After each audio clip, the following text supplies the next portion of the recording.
What is up, everybody? I am your host, Shane Mallard, joined by my co-host, Ricky DaCosta. Ricky DaCosta, and tell the folks what time it is. Run it back. Time to run it back, episode 24 right here. I had to get a quick check from my man in the back to just make sure. Having a hard time counting these days. 23, that's right, because I said the GOAT last time. So episode 24, beautiful people who were quite lively in the comments this week, especially with that GOAT conversation. Don't worry, we will revisit it in the second segment. Yeah, because we got to talk about the qualifications of a GOAT. We do. Right, there seems to be a lot of confusion. What I saw from the comments were your qualifications and standards of a GOAT is a little suspect. Yeah, I mean, if by suspect you mean comprehensive and complete, then yes, absolutely. They're highly sus. Lies. But listen, please don't forget to like, comment, and subscribe. We're looking for those 5-star reviews. And I believe now we're in the margin. We're under 20 to get to 1,000 followers.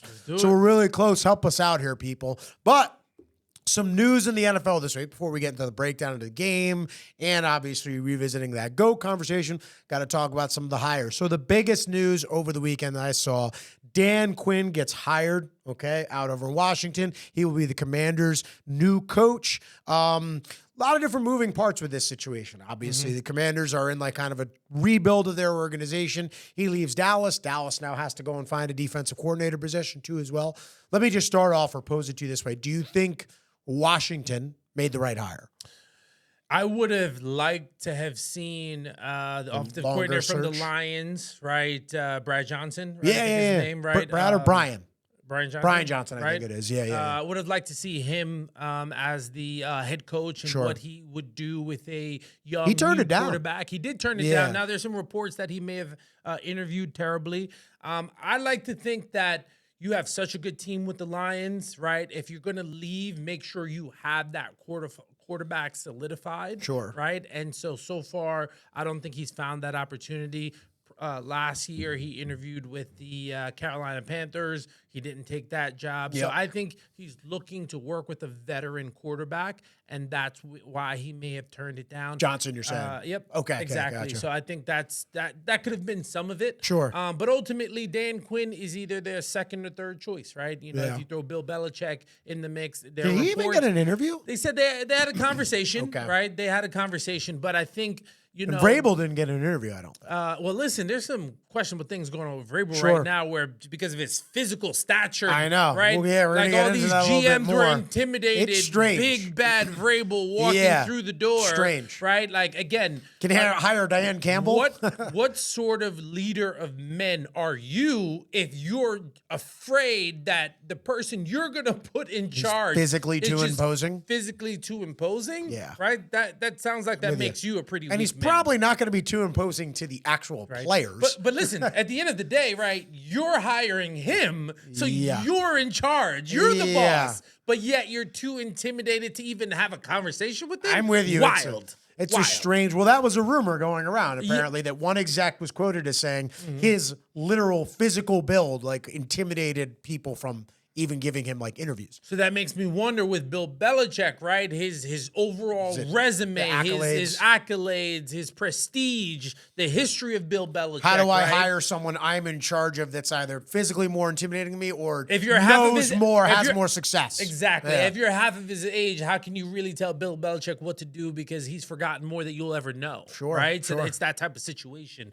But at the end of the day, listen, Dan Quinn is familiar with the NFC East. Sure. Right? You're going to give him NFC in general. Yeah, NFC in general as well. You're going to give him a rookie quarterback. There are some rumors out there that the Commanders might be looking to trade up to the #1 overall pick. Now, they hired Cliff Kingsbury as well, they just hired Cliff Kingsbury. Okay. And so Is he calling the offense? Well, absolutely. Because Bieniemy didn't get re-signed. We'll talk about that too as well. So the thing is, the way Dan Quinn likes to set up his team from prior situations, he's the head coach and orchestrator of the defense, right? And he likes to have sort of like a head offensive coach, right? Where Cliff Kingsbury was a head coach with the Arizona Cardinals. So I think he's going to run the 100% of the offense. And with Shanahan, that's what Dan Quinn did as well. So if I'm Cliff, I'm thinking I am either going to get Caleb, I'm going to get Drake May, or I'm going to get the LSU quarterback, right? And so for him, he knows all of them very well, right? And so that sets him up for success to, get back into the league and get another future head coaching gig. So I think overall, Cliff, you're talking about. Yeah, Cliff. Overall, I think they're bringing in some quality coaches on the offense and defensive side. So if Quinn can replicate that defense, right? And then we know Cliff is going to put up a ton of points, right? Sure. And so knows how to hopefully call that's offense. a healthy balance. Sure. Now, again, they're getting one of, at least on paper, the two best graded out quarterbacks you would think, having that second overall draft. But here's the problem with the Cliff Kingsburys of the world. They don't like to run the ball, right? What happened in Atlanta, 28-3, didn't run the ball. Yeah. So, we'll see if they learn, if they've elevated the Kellen Moores of the world. They forget to run the ball if they have too good of a quarterback. So, but overall, it's a quality coaching staff. I'm really interested to see what happens with the draft. I think... Listen, if I'm the Bears and it's about pure value, you've already invested a lot with Fields. Yeah. Now, if you could give him Marvin Harrison Jr., which some argue is the best overall player in the draft, right? Now, so you move down to the second pick. You have the 11th pick, right, as well. So you can get a top receiver. You can get a good lineman. Top offensive lineman, solidify that offensive line. And with Justin Fields, and now that's going to be his second year in the system, that might be a better recipe than starting over with Caleb. Yeah. Right? And just trading down one spot. So that's attractive. But you know what? Listen, it's the Bears. They've never had a great quarterback. So, never. You know what an interesting stat I heard? The Bears in their history have never had a 4,000-yard pass. Exactly, right? Never.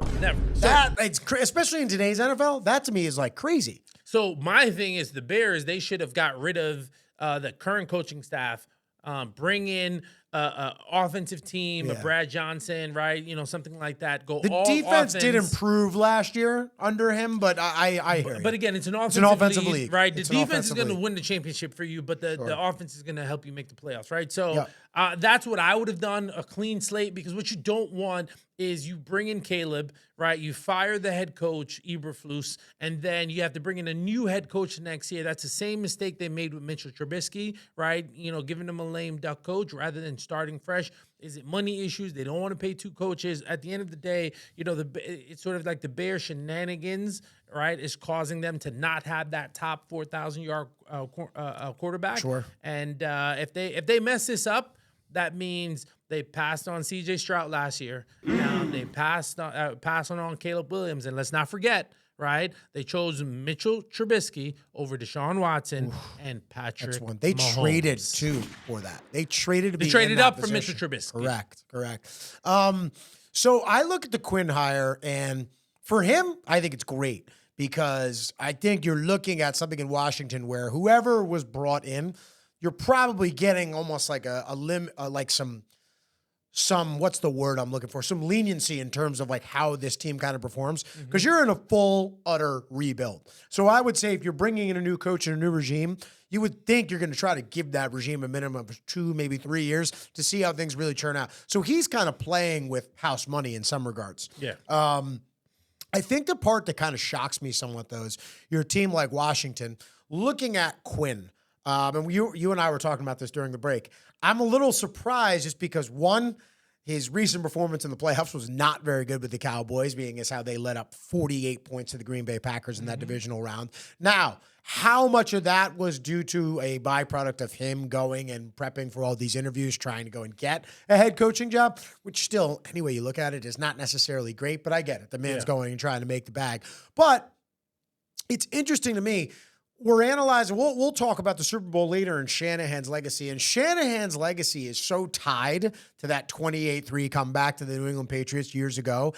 It almost seems like everyone has forgotten that Dan Quinn was the head coach of that team, and they were up 28-3, and then they couldn't stop a nosebleed in that second half too as well. But again, what I pointed out to you, that defensive scheme held Tom Brady and the Patriots to 3 points in the first half.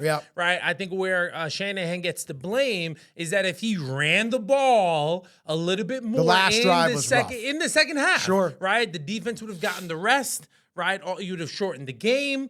like you put up enough points to win. The defense held them to enough to win. Sure. And it's based on the play calling that caused them to lose. At the end of the day, right, there's but so many plays a defense has within them. And so it turns to the offensive favor once you get up to 60, 70, 80 plays, right? You just don't have the sheer endurance to play 80 plays. And that was the whole Chip Kelly scheme. We're going to run so many plays that your defense is going to get tired and we're going to get easy touchdowns. Ultimately, that's what the Patriots did to come back in that game, right? So Shanahan needed to slow down. They say, right, the best friend to a defense is a run game. Sure. Right? You're getting that first down. You're shorten giving that the game. defense the Shorten opportunity the to rest. So I think Dan Quinn is going to be able to replicate that scheme. He did it in Atlanta. He did it with the Seahawks because he was the architect of the Legion of Boom. Yes, he was. Right? And then That's how he got the job in Atlanta. That's how he got the job in Boom. Atlanta. And look at what he did with the Dallas Cowboys. So yes, that one game sucks, but the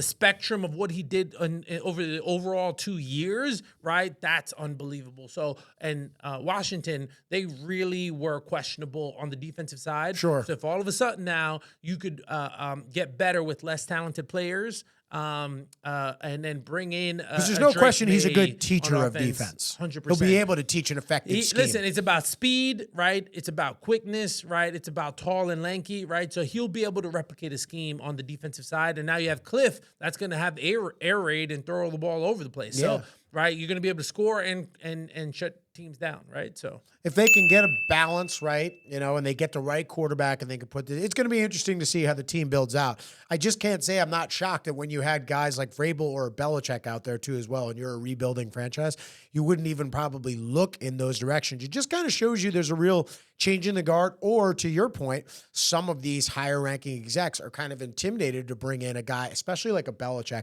a guy that literally has forgotten more football than they ever have known. Like he's kind of, you got to sit back and listen to that guy. And maybe some execs, because they didn't, Atlanta didn't, maybe there's just guys that are just not comfortable having a guy like that in their organization. So only time will tell. My question for you is, do you think this is now going to affect Dallas too? Because now Dallas is going to be on the hunt for a new D coordinator. Does that hurt their defense? Right, absolutely, right. And also, I think it makes the Dallas situation even worse, right? So Mike McCarthy, he's a lame duck coach. Sure. Right? You're going to bring in a defensive coordinator, who's right? not his guy. It's not his guy. He's going to be working on a 1-year contract, so you're realistically not going to get the best defensive coordinator. I will say this, though, right? Coaches are extremely petty. Right? And listen, now I'm going to talk as a fan for a second. If this happens, I'm going to lose it. Oh, boy.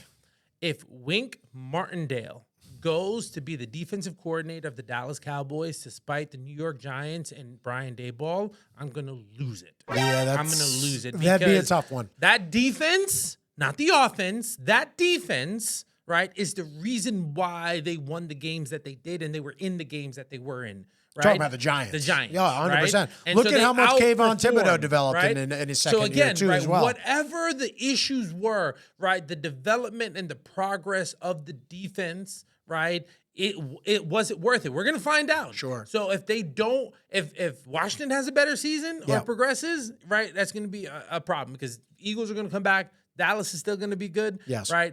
And Washington is making moves to legitimately be better. If the Giants regress, I mean, I think that whole coaching staff is in jeopardy.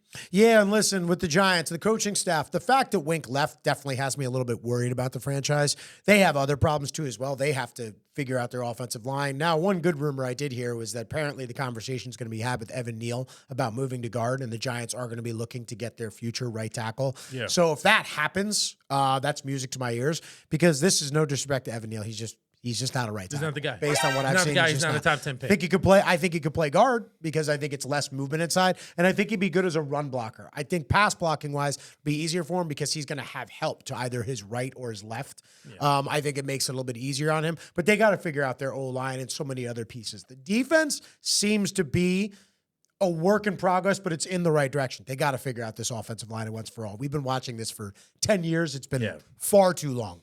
But yeah, no, you bring up a good point about Dallas. Like Dallas does now have to go and figure out and reconstruct their defense one way or another, because if you're bringing in another guy, again, it's kind of, that defense was kind of built to Dan Quinn's ilk. Well, he's not the D coordinator more. So whoever you bring in is got somewhat of their own scheme. So they're going to have to reshape the defensive scheme to fit the pieces that are there.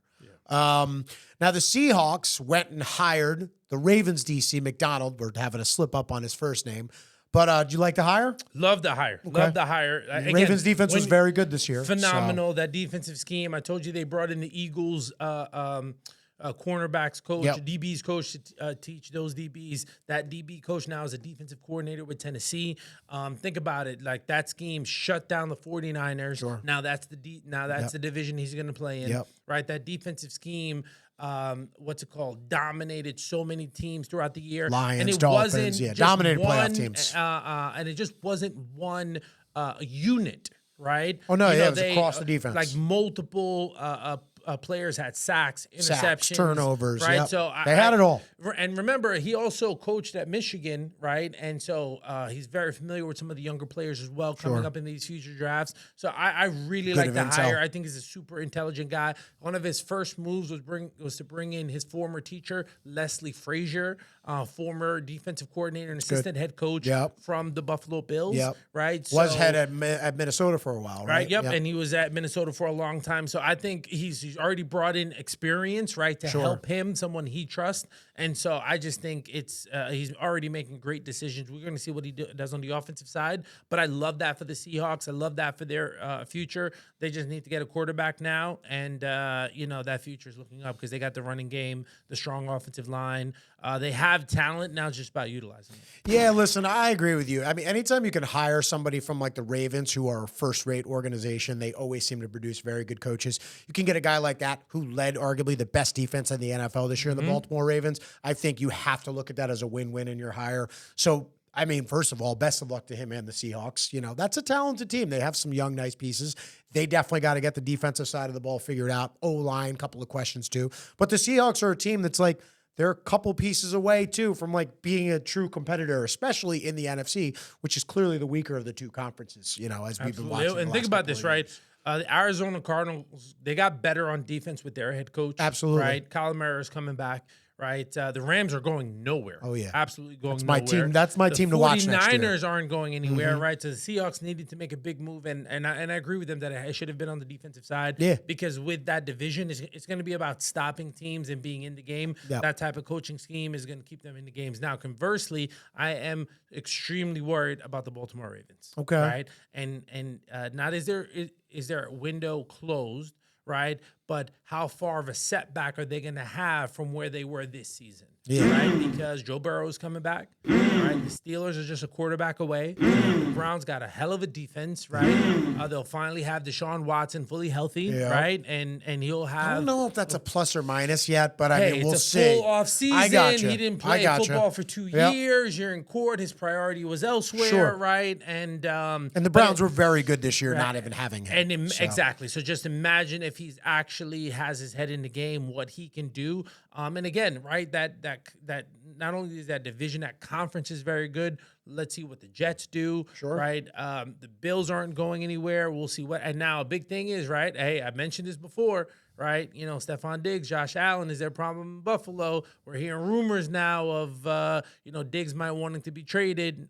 He's uncertain of his future. So, but nonetheless, Josh has developed in a way that I think if they need to bring in, they need to bring in one quality receiver. If they lose Diggs, they need to bring in two quality receivers. But I think Buffalo with Josh Allen is always going to be in it. So there's so many good teams. Now, again, I've said this before. Jim Harbaugh is on the Chargers. That franchise has changed. They're taking up a playoff spot, period. Yeah, and so I know Harbaugh, too. He brought his DC from Michigan with him, too, as well. Yep. You actually just reminded me. Congratulations. Big round of applause to Sharon Moore, who takes over that position over at Michigan. Yeah. Quick little shout out, actually, to the sport of wrestling. So I was sitting back Friday night. I was watching the Michigan-Iowa wrestling match. And guess who's sitting there in the front row watching? Sharon Moore. I said, you know what? There's a guy right there that I can get behind. A little football coach going and watching the wrestlers, taking part in his action in his school. I thought that was pretty cool. Well, that always tells me a lot about a football coach if they like wrestling. A lot of credit to Michigan Because look at what happened with Alabama, right? Nick Saban stepped down. There was no continuity. There was no succession plan, right? They lost so many 5-star recruits. Yeah. Right? All of a Even sudden, him bringing in a great new coach, too, in Kalen DeBoer. But you don't hear all this stuff happening in Michigan, right? That team is intact. Sure. And I think that's because they kept that continuity. So I'm looking forward to see what Michigan does this year. But now Ohio State did load up. They did. They're spending a lot of money. Loaded up. Spending a lot of money. A lot of those Alabama players transferred to Michigan. Yeah, I know. And hey, listen, we gotta say this: Deion Sanders and the Colorado Buffaloes, they said they're ready. They got everything they need, and they're coming. All right. Well, I mean, listen, college is going to be phenomenal now, too, just because you've got the 12 team, the playoff. So, I mean, it's going to set up for a great, playoff matchups. And now, good thing for Ohio State, if they lose to Michigan, it doesn't matter. They're probably still going to make it into the playoffs. So they might get another shot to beat them anyway. Even though I am kind of like a Michigan guy at heart, I still got to say we're rooting for our boy, Jalen McClain, man. Absolutely. We want to see him out on the field there. Yes. So, I mean, we got to root for Ohio State at the same time, too. As well. I got to root for their success. So you said you'd be a little bit worried about the Ravens. I'll actually take a different route. I'm not that concerned about them, one, because they're extremely good at hiring, and they just went through this, too. Like, Wink had just left the previous season. They replaced him with this guy, McDonald, and didn't miss a beat. If anything, they were improved. So if there's one thing the Ravens know how to do, it's hire good people or promote them within. And I would say that just as even though they're replacing this DC, I'll bet you there was an underling or someone under him that knows the defense very well. Blang, raise him up. Maybe there's a little bit of that year. Maybe there's a little bit of regression to the mean in terms of the team's overall performance. But I still think Baltimore will be solid next year. They're a great organization. They've shown time and time and again their ability to hire good people within the organization. So we got Quinn hired. We got the Seahawks. We did talk about this a little bit. The Giants hire Bowman, the Tennessee Titans DC. Who? Yawn. Who? Yawn. Listen. They just hired a DC from a team who didn't even make the playoffs. So just like as I was talking about the Seahawks having a good hiring somebody from a good defense, I would have to look at all the Titans' defensive ranks. I know they weren't great this year, though, but it's just kind of like, okay. I mean, I'll wait and see. Yeah, listen, I care about what they're going to do more in the draft and free agency. Me too. Right? You brought up, drafting a tackle, right? Honestly, I want them to get a premier receiver. I want to see Odunze in a Giants jersey, right? That's what I would love to see, right? Now, again, if you tell me the Giants sign T. Higgins, then let's go draft the O-lineman. Get the at least start building the other pieces. Get the O-lineman, second round, maybe grab a tight end. You know what I mean? Get a little bit younger. I still want multiple weapons. A lot of rumors talking about them taking the kid from Georgia, Brock Bowers, I believe. Let's not do that. I'm just saying there's been a lot of rumors about that. There's no reason to draft a tight end in the top 10. It's just not worth it, right? Yeah. Overall value, just not worth it. I'm with you. Right, so I want to see. Dude can play, though. I will say that. Receiver, you got to go O-lineman. We don't need any more DNs, right? So, again, receiver, O-lineman, period. I'm with you. And again, however they do that, whether it's they pick up the best offensive lineman in free agency and then go draft a receiver or vice versa, one way or another, I need a solidified number one at receiver, and I need this O-line to just be fixed. I cannot continue to go into each season watching the first couple of games and just go, the O-line is still crap. Like at some point, it's just got to be better. Yeah. And again, take the whole Daniel Jones thing out of it, because whether I am or am not a Daniel Jones guy right now, no quarterback is going to be set up for success right now if they're playing behind this continuous shoddy offensive line. And we're also going to talk about the Giants. They better re-sign Saquon Barkley or let him walk. That's another one. That's another one. I think that's also creating problems in the locker room. It could because people are sitting there going, you drafted him. He's 75% of your production. You gave Daniel Jones the big money. And you paid the injury-prone quarterback who had one good season. And you're fighting him over $2 million a year? That's it? And I have to give you the credit for that because you're actually one who brought that up. I want to say early on, it might have even been preseason when we first started filming the episodes about that whole, how is that going to make the rest of the organization feel too with Jones and Saquon? Again, now look at it right now. Now you have players speaking out that Saquon should be a Giant for life. He's the leader in the locker room. And he wants to be. Right? And he wants to be, right? So that's the thing, right? Look at the Knicks and Jalen Brunson right now, right? He wanted to be in New York, and he is changing the fortune, right, of the Knicks, right? You look at Saquon, he is the focal point of the offense. There are players that are going to want to play with him. Yep. Right now, let's be honest. Who's saying I want to play with Daniel Jones? Right? That's not out there. So let's build around Saquon. Yes, it is different. I'm not telling you to put all of your eggs in a running back basket, but this is your leader of the team, and you have to reward your most loyal guys. Sure. Right? And so, because here's the thing, Daniel Jones is not going to speak up for Saquon, right? And he should have definitely helped negotiate an extra $2 million over the course of 2 years for Saquon. You know, Daniel Jones was worried about Daniel Jones in that moment. So, you know, so like, again, everybody else is speaking up for him. So hopefully, again, either re-sign him or let him go. I don't want to do this whole tag thing again. You know, he doesn't deserve it, and I think it's going to create more friction in the locker room. Yeah, I unfortunately think that I think Saquon has probably played his last game as a Giant. That's my overall prediction. And if I'm mad at anybody, I'm more mad at the organization for just being in this situation in the first place. It's just something that they could have figured out a long time ago. Listen, I love Saquon. I didn't even think the Giants should have drafted him when they did, because I'm like,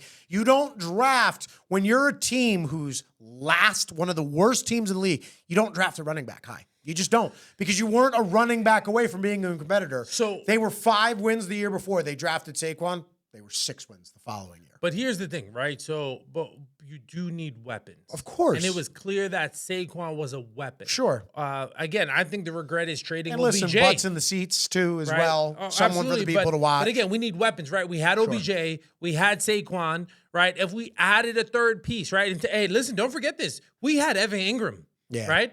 We traded him. I think we let him walk, right? That was a clear mistake. He was a top five tight end this past season in terms of overall production. Sure looked better than he did in a Giants jersey. But but all I'm saying is, right, he got his bag, he stayed healthy, right? So yes, he was injured, right, 2 out of 4 seasons, right? But then guess what, right? He hasn't been seemed like he was allergic to catching in a Giants uniform. And now again, all he's doing is catching as a Jaguar. But he's had inconsistency because of injuries, right? Now he's had the offseason, he's had the health, he's killing it, right, on Jacksonville. But my whole thing is, we had talent. We had Beckham, we had Ingram, we had Saquon. We needed one more weapon, and then, hell, I hate to say this, man, we could have done better with a Baker Mayfield. Baker Mayfield was only $2 million a year. We paid Daniel Jones $40. Yeah. Hell, and now you're going to be able to re-sign him for a bargain. Just stay within the team. Look at what Taylor did for us, right? Like, come on. Yeah, and Tommy Two Scoops or whatever the heck they were calling him before, Tommy DeVito. I mean, he was doing well too as well. Here's another question I have for you, because I don't want to keep. We could go on and on about the Giants, and we'll have plenty of time to talk about them in the offseason along with other teams. Final question I have, we're going to put the topic about the legacy question for Mahomes and Shanahan. We're going to push that to the next segment because I think it's an important one. But the final one, I can't help but feel bad for this guy because we're talking about the coaches. Eric Bieniemy. Yet again, misses out on another head coaching opportunity. And again, I'm not a guy, I don't want to make it about like a race-based thing, obviously, because he came into this organization, I think, with the understanding that he was going to have a shot. But then Ron Rivera loses, and it's like a whole big overhaul, new GM, everything. Do you think Eric Bieniemy is ever actually going to get a fair shot or a chance to be a head coach? So again, you look at the offensive coordinator from the Lions, right? Brad Johnson, and why he didn't take the job, right? So you could go a lot of different places with it, right? So Eric, maybe Bieniemy saw something like that too. Wasn't set up for success, right? Should Eric Bieniemy have left Kansas City to begin with? Clearly, they missed him, right? Yeah. And so. It really does suck. I do understand that it's a different ownership regime. Exactly. Right? That's why I'm trying not to make it just, But at the end of the day, because Raheem Morris got a job, obviously. So, I mean, that was nice to see. Picked that situation. Yep. Now, don't get me wrong. He put up crazy numbers with Sam Howell, and that's what he was betting on. One of the leading passing offenses. To get that team to the playoffs, he would have been in the hunt. Yeah. Right? But at the end of the day, he bet wrong. It's almost like he's further back now. Yeah, he should have ended up going on a team with a quality quarterback that there was also coaching consistency, right? Yep. I would have loved to see him with the Steelers. That's what I would have loved to seen. Now, again, the organization has stability. They're just a quarterback away. He has the eye, the talent to maybe help them identify the right quarterback. Yeah. Right. And so that's the type of situation I would love to have seen them in. Right. And he would have held those wide receivers accountable. Yeah. So when you start to think about it, we'll see how things shake out, where he may go. Does he end up in a Seattle? Yeah. Right. Or something like that? Yep. That's what I want to see. Yeah, and listen, I think you made a good point, too, about just him. Maybe his choice led him to this situation. But listen, guys, that's all the time we have for segment number 1. But don't go anywhere. We'll be right back when we run it back on segment number 2. What is up, everybody? I am your host, Shane Mallory, joined again with my co-host, Mr. DaCosta. And this is segment 2 of Run It Back, another shorter episode this week. Don't worry, people. We're getting ready for the re-gear, and the focus going to be going very basketball heavy. But this week, it's about the Super Bowl. But before I say anything, beautiful people, you know what I'm going to say. Please like, comment, and subscribe on all of our major platforms. We're looking for those 5-star reviews. Please, I repeat it, 5-star reviews. And we are so close to 1,000. We can taste it. Come on, get us there, man. We are hoping to get there. But we're going to get into a big breakdown of the Super Bowl. Okay. We're going to spend most of our time breaking down that game. But first, we'll talk a little bit about legacies. And maybe if we have time, a little bit of this GOAT conversation. I got a lot of people. You want to go here? Shouting They right came on for here, you. but we're going to, they did come for me, all right? Some of them Let's might have won. start legacy here, okay? And I guess normally you would do this between 2 coaches, but I guess now we're going to kind of do it more between a coach and a player, because I guess if we look at somebody like Andy Reid, his status is more or less solidified. We're already going to look at him as one of the greatest coaches of all time. It's just a matter of where he ends up in the pantheon of all-time greats. But Mike Shanahan has been to a Super Bowl as an OC, lost that one. Been to one as a head coach, lost that one. Patrick Mahomes, been to one that he's lost. He's won the other 2. So he's 2-1. All right. He's obviously got multiple. So if we're looking at it just from a legacy standpoint, whose legacy is going to be impacted more by the results of the Super Bowl? Shanahan or Patrick Mahomes? I'll let you go first. Listen, so you brought up, I think, my comp, right? Sure. For Kyle Shanahan, and that's Andy Reid. Yeah. Right. If you look at his days in Philadelphia, That's a right, good. I if like I'm not that. mistaken, 4 NFC championships. NFC championship, Yep. only 1 Super Bowl appearance, Yes. and they lost. Yeah, they went to right? 4 in a row. That wasn't good enough. They kicked him out, and now look at what he's doing in Kansas City. Sure. So Kyle Shanahan is considered like an offensive wizard and genius Sure. and innovative. He's right? a very good head right? coach. Yeah. And listen, people are going back to the Commander days, right? With Kyle and RG3, RG3, but Sean McVay, Yes. and the coach from the Dolphins, right? And Raheem Morris, right? You Yep. look at that whole coaching staff; they're like, "How did you guys only win 4 games?" Right? So the Shanahan tree right now is taking over the NFL in that offensive scheme. Sure. But I think his LaFleur is a legacy- Shanahan guy too, right? Yep, he was Yep. on that team. That was the other guy, right? And but here's the thing: his legacy is what's most important, because there's this debate: offense versus defense, right? And Sure. his scheme, it could take you to the dance, but they're not winning the dance. Now, granted, Sean McVay, right, won it all, Fair. right? And they went all in, Yeah. right? So your underling won it before you, right? And now he's your peer. He's been doing it less time, and he's got the Super Bowl, and you don't. Yeah. Right? Sure. Now, again, he has an opportunity to be 1-1, but I think Kyle Shanahan's legacy is impacted more. He was 0-30 when he was down 7 entering into 4th quarters. Brock Purdy changed that, won the last 2 games. So, listen, I think it's more impactful for Shanahan, even though, right, Mahomes wins another one. Ooh, baby. So listen, I think when it comes to the legacy thing, I'm more or less inclined to agree with you, because let's say Mahomes loses this one, all right? He still has 2 already, okay? So he still also has time. He's not even 30 yet. He has time to win more. We already look at Mahomes as one of the greatest quarterbacks, at least I do. I look at him as one of the greatest quarterbacks that's ever played in professional football. I already look at it that way. Him losing the Super Bowl wouldn't like diminish him in any way, shape, or form. Now, Shanahan, on the other hand, right? If he loses this one, now it becomes the question of, yes, you're a good head coach, but can you ever win the big one? Can you ever win when it matters the most? Yes, we know that you can lead a prolific offense. We know that you can get a team to a conference championship game. Heck, we know that you can get a team to a Super Bowl, but can you ever win a Super Bowl? That's ultimately what puts you from what's the mark of delineation from good to great. Yeah. Can you win at the highest level? Can you go and get it done? So ultimately, I do think this Super Bowl impacts Shanahan's legacy more than Mahomes, because people are just waiting to see, are you just a really good head coach that can't get it done when it matters most? Or are you a great head coach who can then go and win the big one too as well? So ultimately, there's a lot more riding on his legacy than this. Now, what I will say is a guy like Mahomes, while I don't think it diminishes his legacy, all the people like that were coming out in the comments of this GOAT conversation, all right, are having to see he's not the greatest. He lost in the Super Bowl, because apparently Tom Brady never lost in the Super Bowl. He walks on water. He can touch the sun and all those other great things too as well. But yes, I would say that ultimately the legacy is going to define more Shanahan than it will Mahomes. Now, look, I mean, we think about this, right? So from a greatness standpoint, sure, Patrick Mahomes could retire today and he's a Hall of Famer, period. 100%. Right? And so where it separates for Patrick, it puts him in that rare air of, I'll say, Michael Jordan status, right? Where if you think about it, Patrick Mahomes has only lost to two people in the playoffs: Tom Brady twice and Joe Burrow. Right? That's it. Nobody else, right? So if all of us, 6 consecutive NFC championships, right?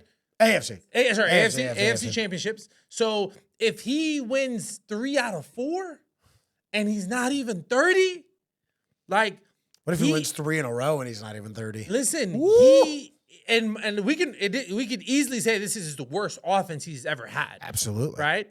And so they're going to fix this. Yeah. This is the worst we will see the Kansas City Chiefs offense. I agree. And it doesn't look like that defensive coordinator Spags is going anywhere, right? So listen, Just watch out for that guy who just signed in down in Los Angeles, though. I think things in the AFC West could get very interesting. It get interesting, but right there's to be the man. I got you, right? I got you. And right now, Patrick Mahomes is looking like he is about to be the Michael Jordan of sports. Right now, Tom Brady's there. Does that mean the GOAT? Bigger than the GOAT. Okay. Right? Bigger than the GOAT. It's a one of one. Right? Okay. We'll have this Jordan LeBron conversation. Oh, it's coming. Right? Yeah, it's coming. It's coming. That's why I said, right now, you can't compare anybody else in the league to Patrick Mahomes. He's beaten all of them, right? And it's when Patrick Mahomes and everyone else. So here's what I'm saying. When I say Michael Jordan status, Michael Jordan prevented, a part of his resume was the amount of people he denied top 75ers that were Hall of Famers. If Patrick Mahomes win this year, he would have denied Shanahan, arguably the greatest coach. Yeah. Beat the Baltimore Ravens, #1 defense with the Lamar Jackson, John Harbaugh, heck of a coach, Super Bowl winning coach. Great team. It was the best team most people thought all season. Josh Allen, the America's favorite quarterback, right? The Buffalo Bill. Josh Allen is like Dallas Cowboys, but just as a player. I'm just saying, as a player. Just saying. I got you. You beat Tua, Tyreek. You got the revenge factor. Sure. Shut him down. Sure. Right? You do that.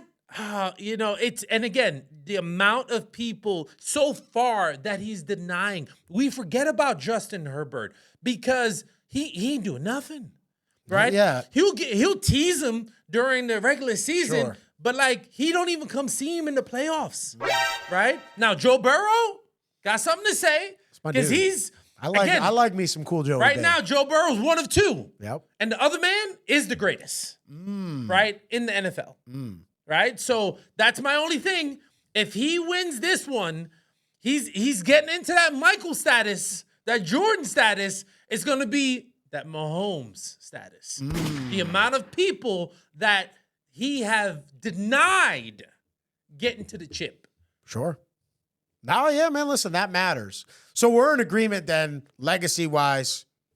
Shanahan needs it. Shanahan needs it. If Mahomes, but if Mahomes wins gets it, all of a sudden he's already the man. Yeah. And now he's entering the Michael Jordan status. Okay. Bigger than the GOAT. So it's interesting that you bring this up. All right. So listen, I made a comment on the previous broadcast, all right, about how, in my eyes, just based on what I've seen on a football field, Patrick Mahomes, to me, already is the GOAT. It's just a matter of him playing long enough to usurp Brady in all the statistics. But when I watch them on the field, okay, and I have a feeling, talking to you, Mr. Adam Halushak, my former college teammate, all right? Love you to death, brother. Love you to death, but I'm about to go to town for you a little bit right now. Well, not for you, more against you, okay? I think a lot of you people who watched Tom Brady play in the past are kind of somewhat misremembering the type of player he was. A lot of people called him what's that word that they keep calling Brock Purdy nowadays? Game manager. Because a lot of people referred to Tom Brady as a game manager during those first 3 Super Bowls. Now, I'm not sitting here trying to detract from the great Thomas Edward Patrick Brady Jr., okay? See, when you've researched this argument that much, you know all of his names. I mean, calling out the man's government like that, man. Call it full on. Tom Brady is great. I'm not here to take anything away from him. But when you actually watch Tom Brady play throughout the course of his career, I would argue, especially the first 10 years, he was never actually the greatest quarterback in the league. At least you're going by the regular season. Now, performed and showed up when the games mattered. No one is ever going to take that away from him. And that's all that matters. But all that matters. Why do you care so much about a regular season when it's about what you do in the playoffs? Because why play those games then? You know what then? Let's just not even play a regular season. Let's just start every season in the playoffs. Why are we playing the regular season then? None of that matters? So, right, listen. You know what you are? Right? What am I? Especially logical? In the conversation. Yes. No. You're premature. You know when you get a girl your first time with her, there's a little premature excitement. Whoa. That's you right now. Do we need to tell the women and children to go to bed right now? Oh my goodness. Listen, listen, just being honest, right? Mm-hmm. Because here's what's happening, right? Like, yes, Patrick Mahomes is projecting to be the greatest, and like I'm saying, he's entering these categories, right? Of Michael Jordan status, right? He's not there yet. Tom Brady is there. And what Tom Brady has on Patrick Mahomes, he beat him twice, right? So just like Tom Brady can't tell his story without Eli Manning, right? Patrick Mahomes can't tell his story without Tom Brady, okay? So that's why when it comes to who is the GOAT, it's Tom. It's Tom. Now, and this is where you're premature, right? Patrick is looking good. He's getting there. He's on track, but he's not there. So you got to give the respect to Tom Brady because he beat Mahomes, right? And so you bring up Brady and his legacy. You like to talk about the regular season. Well, when you just put up stats, right? When it's all about, numbers and fun, right? But when it's game time, when it's playoff time, right? When it's money time, championship time, right? Peyton Manning choked. Tom Brady delivered 7 out of 10 times. You mean the New England Patriots with Tom Brady? Who was and the that leader? number 1 scoring defense? Who was the leader? Probably the defense, the first 3. Great, that defense, right? In the first 3 Super Bowls, right? They needed a touchdown winning drive. Yes. Right? That's like a game-winning shot, right? Game 6, Michael Jordan. Well, actually, no. That's what Tom field Brady goal, did. You mean a field goal. Yeah, the first one was a field goal. Yeah. It doesn't matter. Okay. But who led the game-winning drive? Tom Brady did. Right? If he got to throw for 500 yards, he'll throw for 500 yards. He went to Tampa. If he's got to throw for 1 touchdown the entire playoffs, then he'll throw for only 1 touchdown the entire playoffs. Tampa was nothing until Tom Brady showed up and changed that organization. They were a top 5 offense and defense the previous year. The difference was they had a quarterback who threw 30 interceptions that year. Yeah. I'll trust your statistic there. I'll trust your statistic there. Yeah. Right? But they weren't sniffing the playoffs. They weren't sniffing championships. They were 7-9, Tom Brady went in and from day 1 took them to the chip. Yeah. Right? They said he couldn't do without Belichick. You mean the COVID year when he went on the road and there were no fans on the stands? How many excuses are you really going to make? Yeah. right? How dare you attack Tom Brady, the greatest of all time, like that? And don't get me wrong, Patrick Mahomes is entering that category. Most accomplished of all time? Get Absolutely. out of here. Why are you such a hater? Is it because you love Peyton Manning? I do love Peyton Manning. And for a long time, he wasn't even the best Manning in the family. I love Peyton. Well, now you're just being silly. What? Look at Eli's playoff record. Why don't you care about the playoffs? You love numbers. You love statistics, right? Talk to me about playoff numbers and statistics. Who went to the playoffs more, Peyton or Eli? Because Peyton did. Okay, so to get there, that would mean that Peyton won more often than Eli did. You know who nobody wanted to see in the playoffs? Eli Manning. Because when Eli was there, he was taking them all the way. Period. There's no doubt that Eli Manning was a great big game quarterback. But if you are really, and Peyton was not. If you are really going to try to sell people that Eli Manning was better than Peyton Manning, I got a bridge to sell you, my friend. My goodness, there's just not a comparison between the two guys. Listen, we could have this debate another time. We will. But at the end of the day, we're going to talk about GOAT criteria, Mahomes, what makes a GOAT and everything. Absolutely, because I think your logic is outrageous right now, right? You actually need some logic, right? In your conversation of greatness. So when you watch Brady, though, and then you watch Mahomes, do you think that when you watch Brady, what you saw was better than what you're seeing with Mahomes? What I remember, watching them play, right, is that head-to-head matters. And at the end of the day, head-to-head, Patrick Mahomes versus Tom Brady landed on top. Period. Oh, thanks. Okay, so you just sealed your own argument then, because then by that logic, the Mannings are both better than Brady, because Eli's 2-0 against him in the playoffs, and Peyton is 3-2 against him in the playoffs, including a 3-1 mark in the AFC Championship game. So if we're going heads to heads, that matters then, I guess, huh? You cannot tell the story of Tom Brady without Eli Manning and Peyton Manning. Period. Not without Peyton. Not without Peyton. Listen, I'll double check your statistics. Oh, you can go. Right? You can go double check them anytime. But at the end of the day, right?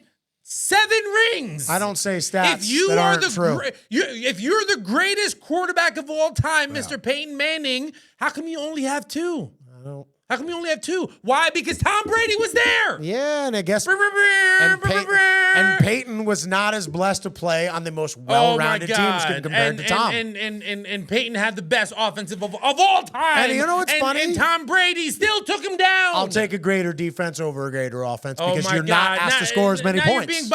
Again, all these excuses. Not excuses. These are why they're coming for you. How you build the team. There's no clear criteria and statistics. How you build the team. You're just throwing crap out there. How you build the team matters. Listen, let's get to the Super Bowl. But anyway, let me hear your crazy analysis on the Super Bowl. I digress from my friends. So, guys, without further ado, we're going to spend the remainder of this show talking about, yes, it's here this coming Sunday. All right.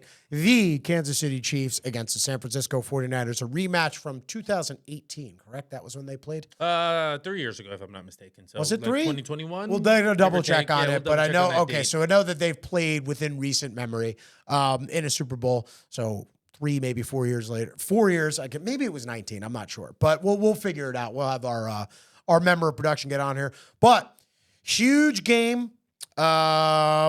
Obviously, a lot of legacies riding on both for Mahomes. It's a chance to put himself in that conversation of the greatest of all time, even though I already think he's there, at least in the conversation. And then you have Shanahan looking to stamp his legacy. A lot of these 49ers were on that team who lost to the Chiefs years ago, so I'm sure they haven't lost any bad blood. Give me your 2020. Okay, so I apologize. So, yeah, that's 4 years ago. All right. So I was off by 2. Give me your thoughts on this game.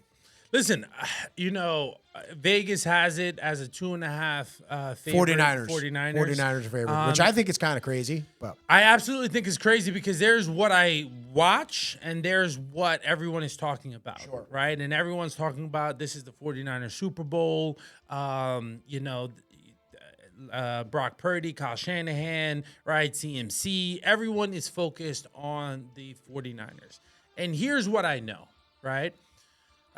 The Kansas City Chiefs, gave up their most amount of points to the Buffalo Bills, right? They've only given up 30 points once in 12 out of the last 14, 15 games, right? They're holding that defense is amazing. So that defense is better than the 49ers defense, right? If you think about the regular season and the games that the Kansas City Chiefs lost, right? They lost to the Eagles. If MVS makes a catch, that's all of a sudden that changes everything. Josh Allen, the Josh Allen game where Travis Kelce throws the ball back to Kadarius Toney, right, and runs it in for score, but he was offside, right? So all of a sudden that season would have been very, very different. Sure. Versus the 49ers, they get blown out by the Ravens. Right, they're in an extremely tight and lucky game with the Lions. Yep. Right, the Green Bay game is very, very questionable on how that ended. Right, Sure. and Green Bay should have won. Right, so all of a sudden there's these hiccups in the seasons where it appeared that the 49ers weren't good enough, versus the Chiefs. Right, just had mistakes and blunders. So from my eyes, I see a clear victory by Kansas City. That defense, I don't see them giving up more than 20 points to the 49ers. Snead is going to lock down Debo. Then you have Duffy on Ayuk. Yep. Right? They don't throw the ball to Kittle. I think that would be the secret weapon if I was them and if I'm running that offense. And I think CMC is going to get some yardage, but he's not going to go off. So, listen, interesting breakdown you have of the game. I look at this game, and again, when you look at the season average and statistics, you would have thought coming in that San Francisco 49ers had the better overall defense in terms of yardage given up. Okay, but then you go to the playoffs, and it's like the total inverse. Okay, now, we paid attention to the Kansas City defense all year long. They were very good. They're very underrated, I think, just because people are so used to watching KC when they first hit the scene. They were such an offensive juggernaut. They could score so many points. And the defense was they give up a lot of yards, bend but don't break, situationally very good. They played around their offense.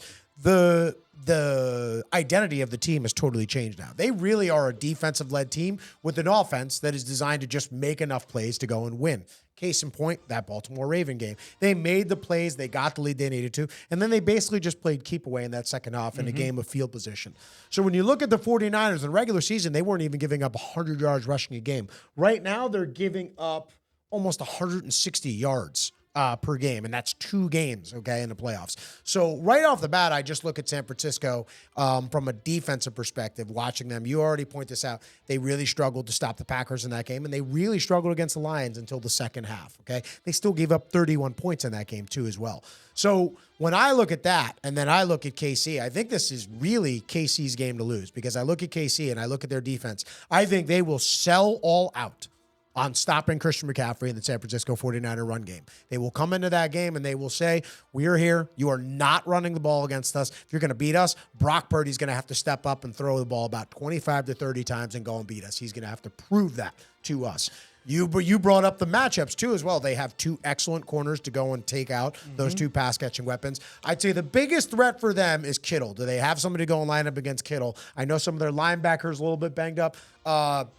Quantrell Tranquil, I think his name is, the safety slash linebacker, 23. He's a hybrid player. I could see him getting involved a lot in the matchup with Kittle too as well. Listen, they got Reed at safety, right? They do. I think Willie Gay might be back for this game, right? Like the interior of the 49ers too, going up against Chris Jones too. Will they be able to hold up? Now, that's a secret weapon, right? Because Sure. Chris Jones, he can go on the he can go against the right tackle and avoid Trent Williams. And he can play in the middle. Yes. Right? So there's a lot of pressure there. And the weakness of the 49ers are their guards, right? And that interior play. Interior. That's why you want Chris Jones right there. You want Chris Jones right there. I think he's going to have an awesome game. We know that the Kansas City Chiefs are going to blitz. Sure. And so here's the thing you got to remember. Brock Purdy, he's in his 2nd season, and this is the biggest game of his life. Absolutely. Right? And the one thing we know about the Chiefs. And he hasn't played great the last 2 weeks either. The 49ers have not started well. The Kansas City, when they score first, right, and get a lead. They usually pretty fast start in the playoffs. They don't lose it.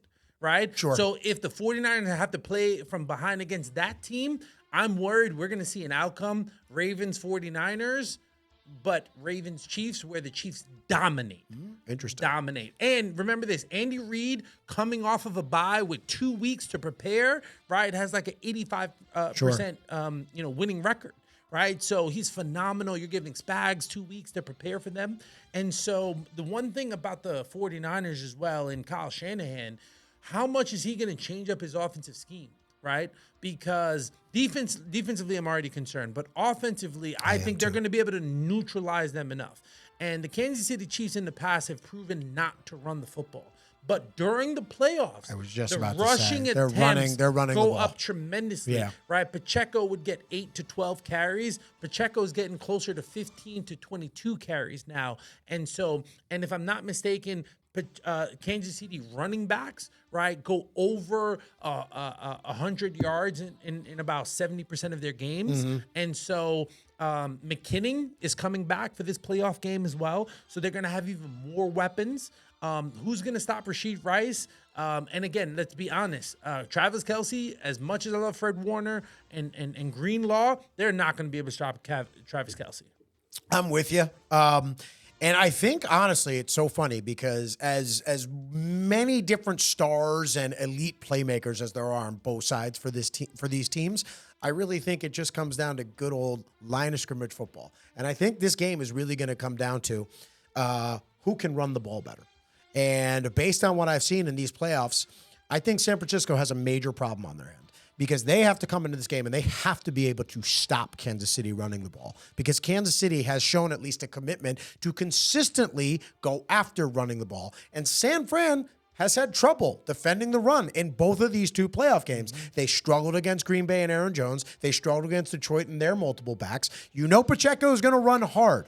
But here's why I think San Francisco is fighting such an uphill battle. They've got to defend the run, but even if you stop the run, now you've got to go worry about containing the best quarterback in the game right now in Patrick Mahomes. And it's just like, oh well, you stopped our run game? Okay, we're just going to put the ball in the best player's hands and then see if you can go and stop right? it. Nick Bosa and Chase haven't been getting pressure, right? They paid Nick Bosa $35 million a year, and he hasn't really showed up in the playoffs. I think he got 2 garbage sacks, at the end of the Lions game, but he's really done nothing in these playoffs and towards the end of the regular season, right? So if they're Chase not Young going to was get good like pressure, initially, but he hasn't done much either. Yeah, if they're not going to get pressure, right, on Could be a long it's going to night. be a long game because that 49ers defensive scheme, right, they don't like to blitz. They like to rush 4 and drop 7. They like to play a lot of zone.